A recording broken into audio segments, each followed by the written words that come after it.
here to call it out. Real talk, raw truth, and plenty of spice. Welcome to She Who Thrives. We're your hosts, Kaytlen, Mindi, and Harrison. This week, we're diving into a topic that is close to home for all of us, friendship and friendship breakups. We all know that friendship can be some of the most amazing, genuinely amazing relationships that you have, but they can also be some of the most complicated. And some of the closest friendships, unfortunately, grow apart, and that's okay. We're going to be sharing some of our own personal stories about friendships we've had and had to part ways with. We'll talk about what we learned, emotions involved, and how to navigate ending a friendship with grace and maybe a little bit of humor too. Get ready for a conversation about friendship, growth, and thriving even when friendships change. So have either of you ever had to part ways with a friend? Yes. Mm-hmm. Same. I think sometimes friendship breakups are worse than breakups. For sure, yeah. I was just talking to one of my nieces, one of your cousins, this week, and she just went through something with one of her friends. She's been like best friends with her for about 4 years, and I was just telling her that I'm like, I've been there, and you truly have to mourn that friendship, or what you thought it was anyway. Mm-hmm. She said, I'm grateful, like taking a step back now, I'm grateful. I can see all the things that were wrong, but still painful. Why do you guys think that some friendships just last for, a season?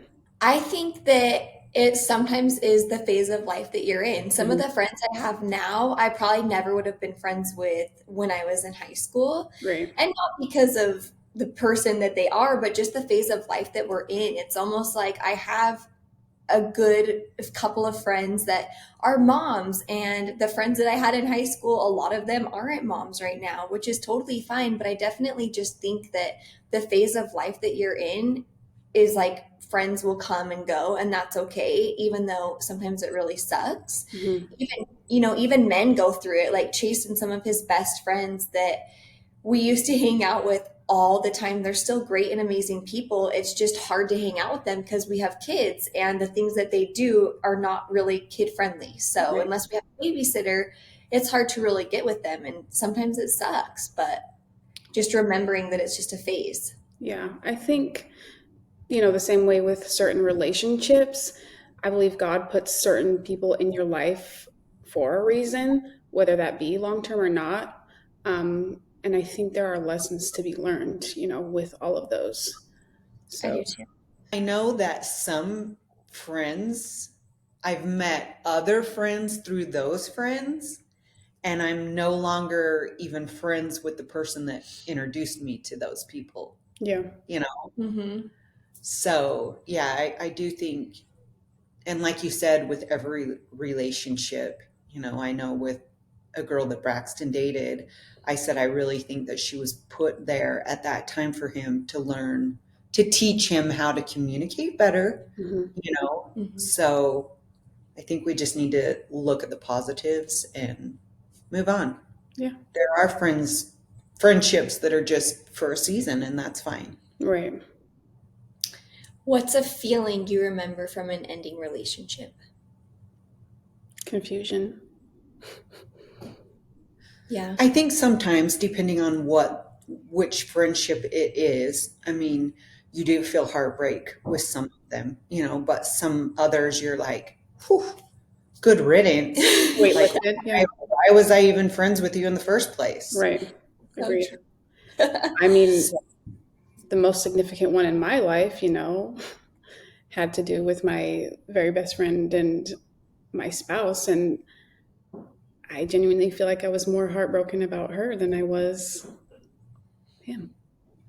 Well, I think too, like you tell your best friend certain things and you trust them in a different way. Mm-hmm. Not that you don't trust your spouse, because I feel like you should always trust your spouse more than anybody else. Yeah. But I just feel like it's just different. It's especially because it's like a girlhood or like a girl code. And then Like when a that's sister. broken, it's like, well, shit, I was a way better friend to you than you ever were to me. Right, yeah.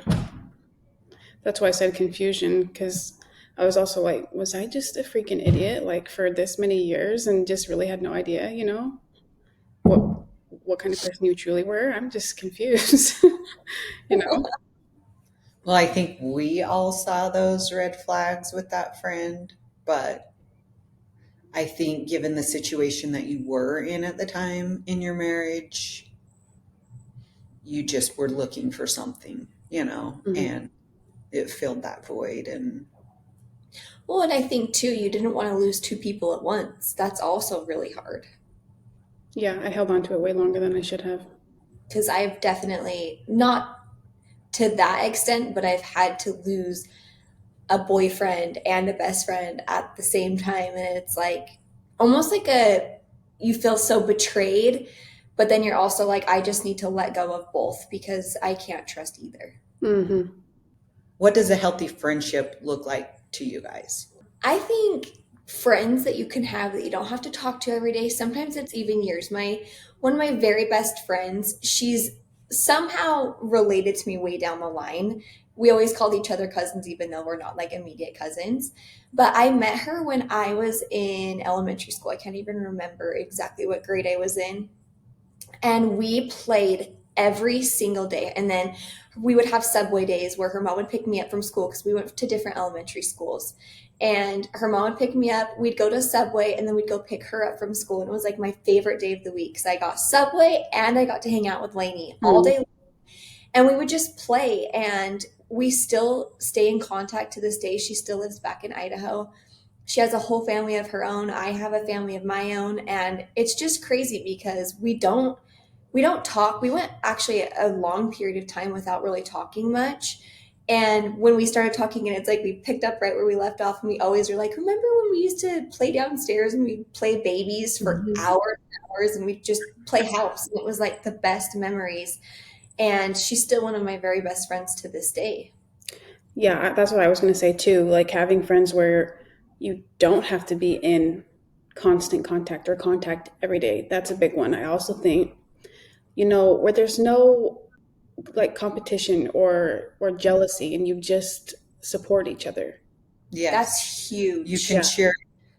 Even when we started this, those people that reached out and were like, hey, congratulations, I listened to your first episode. And just the support of that, just simple things. I mean, this could be nothing. This could be just something that we're doing for fun, but yet those people that reached out and actually supported us, that's huge. I feel like, doing something like this or having a business or whatever it might be, those are the times when you can really tell who your true friends are because half the time you have friends and they end up being the biggest haters, you know? You have no It's idea. true. They don't want you to succeed. Yeah. They're your friend as long as you're below them. Yes. But once you better yourself, yeah, then it's like, oh, Have you ever realized a friendship wasn't serving you? Yeah. I feel like when I looked back and I realized that the only times that I was hanging out with this person was I was getting in trouble or doing things that I shouldn't, or I was just not in a good place mentally, and realizing that, okay, this is not a good friendship for me. It's actually probably the worst thing for me at this time. Hmm. I think sometimes it's hard to realize that, but once you do, you're so thankful that you did. Yeah. I think, that was the same with me with my situation. I feel like all of her problems became my problems. And I really did. I genuinely loved her so much. And I mean, I know that she was not doing well, like with her mental health. And so I wanted to be there to support her and help her through all of the hard stuff that she was going through. And it was just like more and more like her problems, like I said, became my problems. And I felt like I was dealing with that more than my own shit. I think with you too, you kind of mimicked a relationship that I had with a friend with Mm. your exact relationship with her, Hmm. except she didn't do me dirty like what happened to you. Do you think friendships can change because we change as people? Yeah. They most definitely do. I mean, relationships do. Yeah, even if you're in a marriage, if you're bettering yourself and your partner is just staying stagnant, you're going to outgrow each other. You Yeah. know, that's going to change. I mean, in different periods in my life, depending on where I was at the time, what I was doing, how I was living my life, my friends are completely different now. I mean, I have some of the same friends, that will be friends for life, but you know, if you're partying and you're hanging out with people that do that all the time and then you don't party anymore, you're obviously not really going to hang out with those people. Mm-hmm. I feel like even different standards are now everything plays into it though. I feel like people, even Politics. politics, play into relationships, and religion, and It's it's kind actually of crappy, but It's actually funny because Taylor is one of my best friends. I've been friends with her. Chasen introduced me to her because he was best friends with her boyfriend at the time, and that's how we ended up meeting. And at that time, we all not even party. It was literally us four that would have we'd play like drunk Jenga at my house when my mom was out of town. So it wasn't like we had ragers, but it was so fun. And it's so funny because now she has two kids. I have two kids. We both have boys, and we're still best friends, and we're always be like, remember when we would just stay up till 3 a.m. and now it hits 10 o'clock and we're dead, we have to go to bed. And I'm like, it's so funny how life changes. lay down. Differences. It's so funny because we joke around. We have different views on vaccinations for kids. She has one view, I have one view, and we'll not really tease each other, but it's so funny because we don't push our views on each other. Mhm. She does whatever she feels best is for her kids, and I do what is best for my kids, and we don't let that come between us. But there are so many people that would be like, oh, you do that with your kids, well, I don't want my kids around yours because of Yeah. that, which I think in some instances is a good thing. Like some things that are probably taught at home that you don't want your kid around, I think it's totally fine to keep your kids away from those kids, which sounds probably harsh, but I just think that every mom should do what's best for their kids. And Like I've always told you guys, growing up and even now, like those people you surround yourself with are the people that you become. Mhm. So you want to surround yourself with good people that have high expectations of themselves, Yeah. So I just look back on some of the people that I would be around, years and years and years ago, and I'm like, I just can't imagine still being in that place, never growing from that. well, that's the thing. I think you can look back at a lot of people and you feel like you're still stuck in high school. You've Yeah. never grown up, and it's kind of sad too. It's almost like you want, especially someone that you used to be close with, it's like you want more for them, but they have to want that for themselves. Mhm. It's funny, you guys talking about people that you're like, why did I even hang out with them? I had a girlfriend that texted me this morning that I've been best friends with since high school. And she sent me a screenshot. She lives up north, of a guy that was posted on, like the "Are you dating the same guy?" or Yeah. whatever. And it was a guy that we had hung out with. And all the comments were like so bad. And she's like, I read this and just laughed. I thought about you and had to send it. But she's like, what were we thinking? And I'm like, the problem is we weren't thinking. Right. That was the problem. Yeah. So if you've had relationships that have ended, when did you know it was time to part ways in that relationship? Ugh. I I really don't know because I found out some information, right? And I knew it was true, but I let this person and my spouse at the time, like, literally gaslight the shit out of me. I remember her kind of like distancing herself and just being a certain way and me feeling so bad and her being like, I just can't believe you would ever think that I would be this way and blah, blah, blah. I'm so hurt.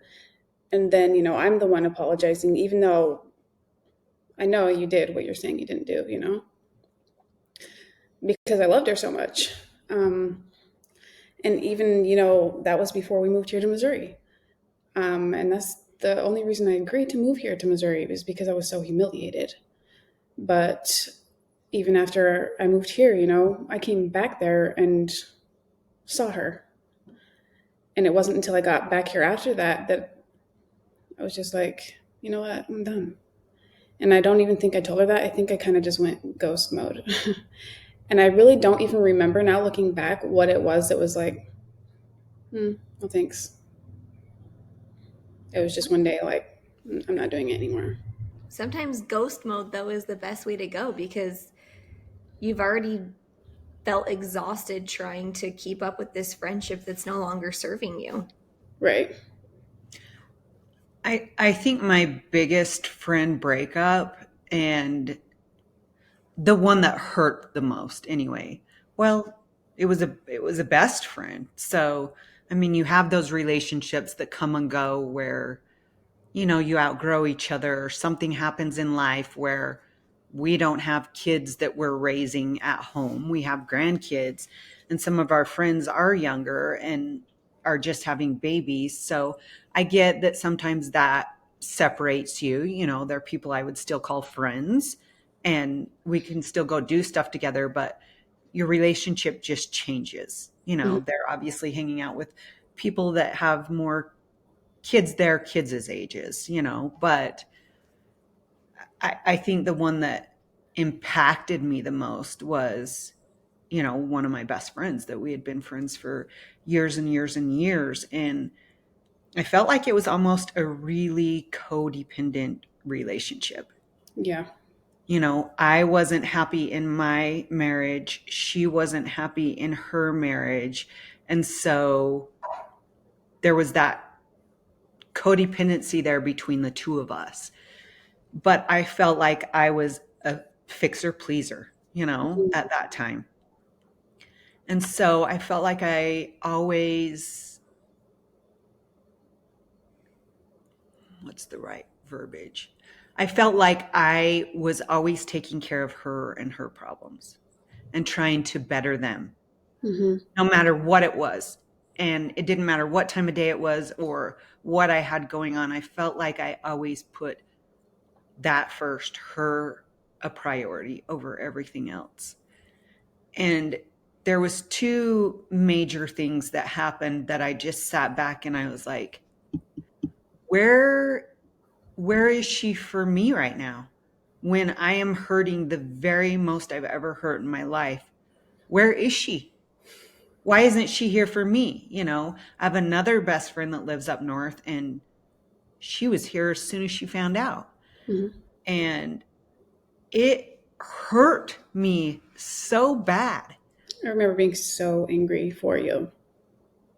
And I was like, this isn't healthy for me. Like, I feel like I'm giving and giving and giving. And when I need you the very most, you don't show up. Mm-hmm. And I know it's because she had things going on in her life as well that she needed to fix and take care of. But I just felt like I just needed to step back and be done. And oh boy, like it hurt. It hurt. We have so many memories together and so many things that you would never tell anyone else, and like it did. I had to mourn that for a long time. Yeah. And thankfully I was married to Adam when that all happened, and he could be a shoulder for me to cry on and talk about it with. But we went like 4 or 5 years without speaking. And then we got together and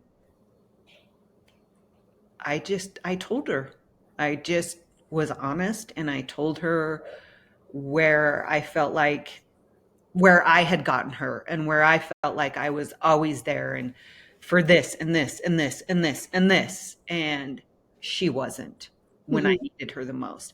And she sobbed and sobbed and sobbed and sobbed. We were actually up at a restaurant at lunch, probably a bad place to do it, but we have worked through that. And obviously my relationship is different in my marriage now.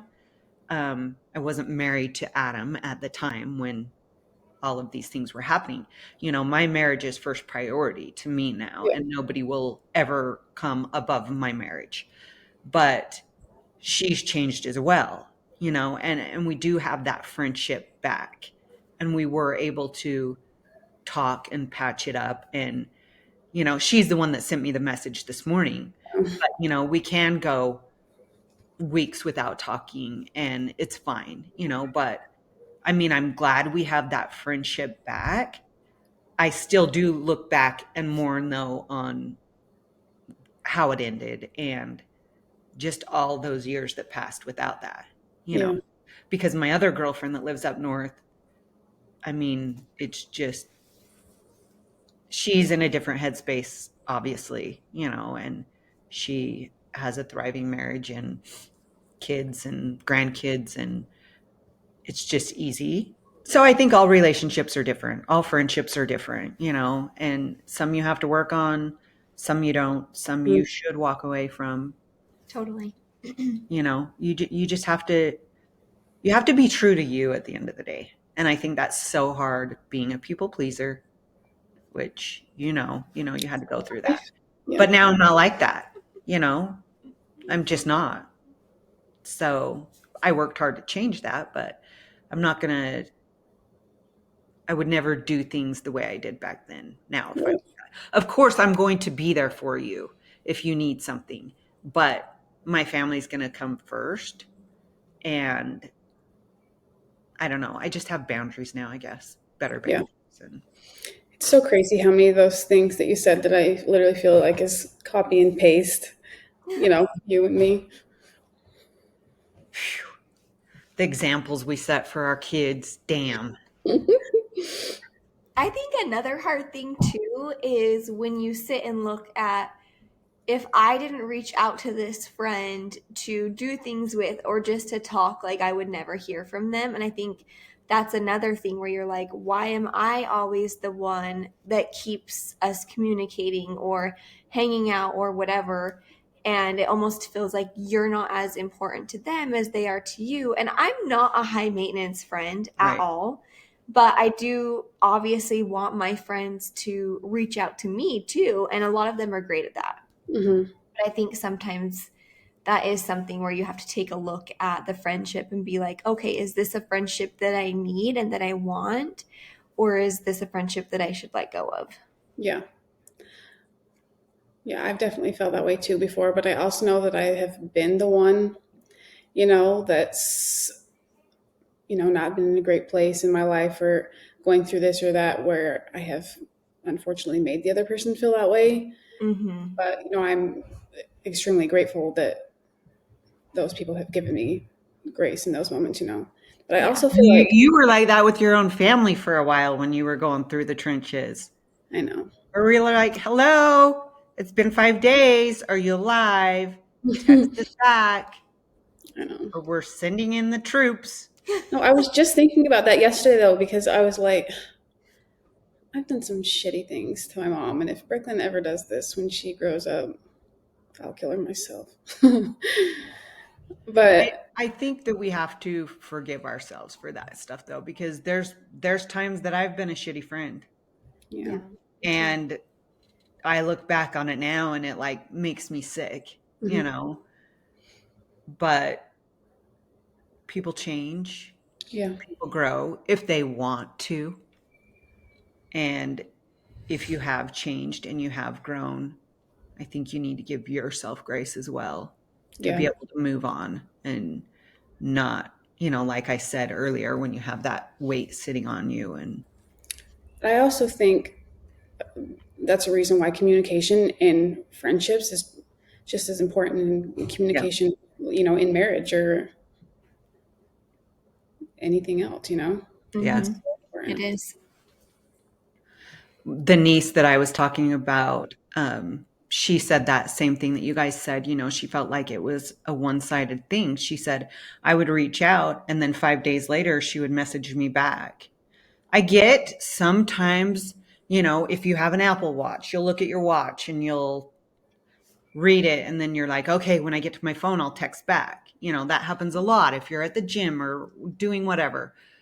And I understand that. But all the time, Mm-hmm. when you reach out to somebody and it takes them days to get back to you, Or they don't. yeah, at all, and it's just a constant pattern. I mean, because there's a lot of times I'll respond to somebody and I won't hit send, and then I'll go text them a week and a half later and my message is there and I'm like, oh shit, I forgot to. Well, here's my message from 2 weeks ago and here's my message from today. Yeah, so yes, but constantly, nobody wants that. Nobody wants to feel like it's one-sided, that you have to do all the reaching out, all the planning, all the effort. Mm-hmm. Nobody wants that. How do you guys handle social media when friendships end? I feel like it depends on how it ends, because I'm the type of person, like, if there's no like huge thing that happened, I have no problem like seeing what you're up to, and like I still want to like see how you're doing in life. Mm-hmm. But if it's a person that like did you super wrong, or someone that like just bugs you now or whatever it may be, I'm totally the person to unfollow. I don't Me care. too. Yeah. I don't sorry, go ahead, Kate. You can go. You're talking. I think social media should be a good thing. Like, you get on and feel good and you get excited to see like your friends' pictures or whatever it may be. It shouldn't be somewhere where you get on and you're like, ew, I don't want to see this person. Right. And if you do feel that way, or they make you feel crappy or whatever it may be, just unfollow them. Yeah, that's exactly what I was going to say. If you make me feel icky or seeing your stuff does, I don't need to see it. Yeah. I do have a friend that we became friends since I've been married to Adam. It's somebody that I met at the gym. And then one of my kids started dating one of their kids. And when that all ended, it was horrible. And she said something, you guys know, you don't with my family. You do not F with my family No, or people I call family. she will rip your head off. Because, yes, you want to see me go, yeah. And she said some things about my son that were. And you're not like a crazy boy mom either. No, No, Because no, when like, my kids do shit, I don't have a problem saying, listen, dumbass. hello, stupid. Yeah. Yeah. What the hell did you do? I'm not. My kids all have done wrong. I see that. I can accept that. My kids are not perfect, as I am not.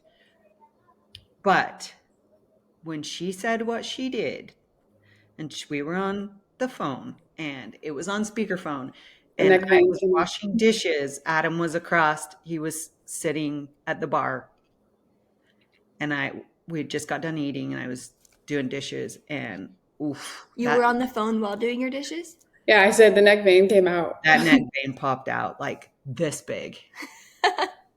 And when I hung up, Adam was like, holy shit, he did this. He grabbed his chair. He was like, I was afraid for her. But no, that thing was the things she said. I can't even remember what she said, but I do remember it being bad enough that we Yeah, were it was all pissed off. But And I blocked her and her entire family because I was like, no, you're not going to see what my family is doing. I don't want to see your stuff. Mm-hmm. No. It was all blown way, way up, way further than it ever needed to be. Yep. Mm-hmm. Yep. Because there was fault on both ends, and her daughter was perfect in her eyes. I think the best friendships to me are those ones that you just feel at home, at peace. Be yourself. Like, they can come over to your house and you can have not a stitch of makeup on, no bra, be in sweats and a tank top, and be totally okay with them being there. Mm-hmm. When Taylor, or even Bear, when they would both come over and we would just literally sit on the couch. We would do nothing but sit on the couch and chat. And it was like the best because Yeah. sometimes you just need to have girl chat on the couch. So those that know you well enough to, even if you are putting on the front of everything's okay, They they know. know everything is not okay. Mm-hmm. Even we haven't talked about this yet, but while Adam was in Alaska, which you two obviously know, I had to put our one of our dogs down. Mm. And that was my first indoor dog. Like I never thought, I'm a clean freak. I never thought I would have an indoor dog. She was a non-shedding hypoallergenic dog, but she was inside. And it was mine and Adam's baby. I mean, I Yeah. said this will be the Adam's only baby. baby that we will have together is fur babies. But I had to put her down 2 days before Adam got home from Alaska. And that was so, so, so tough. And, I always used to think it was so weird that people we've had outdoor dogs that we've had to put down, but I don't know. I never really been like a big, huge, super animal fan. I mean, I like them, but I don't know, until I got this dog. Anyway, so I'm rambling. What was I saying? Adam. Oh, even people, which I didn't announce that I had to put my dog down. I haven't posted it on social media because I was just so sad about it. But there were some people that knew what was going on. And when the day after I had to put her down, it was on a Sunday. Bless you. Sorry. We had a vet come over to the house and do it at our house, and all my boys came. My mom and dad were here, and we had Adam on FaceTime. And how many flowers did I get that next day? It was like a funeral for Pipe. It really was. Like people dropped stuff off just on my porch. I had a girlfriend she actually rang my doorbell, and me and Harrison were gone. We ran somewhere together, and I saw her on the camera. And I was like, "What are you doing?" And she's like, "I just wanted to bring you some stuff." So we came back home, and she sat outside with us forever. And she brought me a little bag and flowers. And I was just like, people were so sweet. Yeah. And it's just like those little things that, I don't know, that's just when they're good people. Yeah. I didn't expect anything from my dog dying. And I still have one of the flowers is still living and has been 2.5 weeks.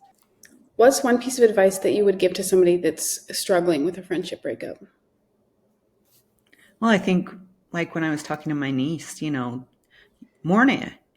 Yeah. Let that sit. Don't feel bad for being sad over the loss of what you thought that friendship was. Mm-hmm.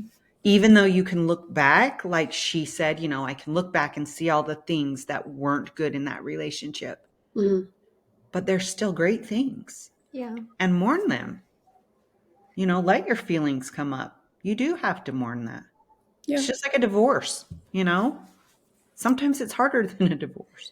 Well, I think too, you can have a crappy friendship that had really good moments in Mm-hmm. the friendship too. And that's why I think it is hard even when those crappy friendships end because you hold on to To the good. those few really good memories that you're like, man, like those were some good times. Yeah. And I don't like my biggest friendship breakup. It was not a crappy friendship. I don't want to say that. It was an amazing friendship. I just felt like I was overgiving and there was a codependency there, Yeah. So, yeah, but you're right. I didn't have like a huge friendship breakup, but me and Jenna were really, really close and we kind of just weirdly grew apart in like high school and then we didn't really talk for a while and there was never like some huge thing that happened, but I would like randomly just think about her and be like, "Oh my gosh, like we had so much fun doing this or that," And then when we reconnected, we always talk about like, oh my gosh, remember, summer of this year when we did this, this, and this. And now, we talk here and there. We don't talk every day by any means, but she is one of those friends, and her family is like such an amazing family that I feel like she'll be one of my friends for the rest of my life, even though we really don't talk a ton. We might send a message here and there on Instagram or a text here and there. When we had released one of our episodes, like her and her mom had texted, and it meant so much to me that A, they took the time out of their day to listen, and B, that they had even reached out. And it's definitely one of those friendships that I will cherish forever. Yeah. Though, like I said, we don't talk every day or even every month. I think you have friends that just feel like family. Mm-hmm.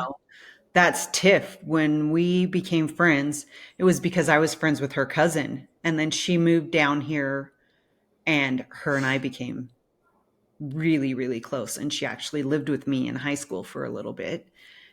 But she's like a sister. People even think we look alike, but she loves my parents. She doesn't have the family structure at all like what we have, so she's close to my parents. She's close to my siblings. And after I married your dad, she married somebody, and we did part ways for a couple of years. Year and a half maybe, where we didn't speak, and there was no like fight breakup type deal. We just kind of, I don't even know, to be honest. And sometimes that's even worse. Yeah. But after she had Ashley and I had you, she came to the house, and we've been friends since then. But Tiff and I can go a couple months without talking. But then it's like she's coming to town next weekend, and gonna come stay here while she's in town. But it just feels like my sister's coming, Mm-hmm. it's just easy. And she's always in tune with you kids. She'll text me and be like, Kay, I've been thinking about this kid a ton. What's going on? She has that really good intuition, and it's just easy. What's a tip for celebrating friendships that are still going strong? I feel like even just reaching out and being like, hey, I'm thinking about you. I miss you. Let's go to lunch. That's what I was going to say. Let's plan a date night. Let's go get a pedicure. Right. It's super simple. Yeah. Riley literally texted me last week and said, "Hi, I miss you. Like, just wanted to check in, She's so sweet. Easy. Being supportive, like we talked about. I think that's a huge, huge, huge one, is supporting your friends in their big and their little wins. I think it's so important to celebrate your friends. Agreed. Remember that some friends are only here for a season. Celebrate the ones that do stay. Cherish the friendships that lift you gracefully, and let go of the ones that don't. Even though sometimes it's incredibly hard, it will be so much better for you in the long run. Mm-hmm. Yeah, I feel like not every friend is meant to stay forever. And that's totally okay. Growth sometimes means creating space for a healthier relationship. So this week's tip is just to take a moment to reflect on your friendships and appreciate the people who truly support you, and let them know that. That's a good one.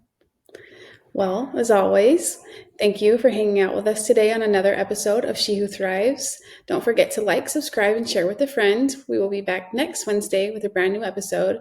Until then, remember, no matter what you're doing in life, do it to the best of your ability and always strive to thrive.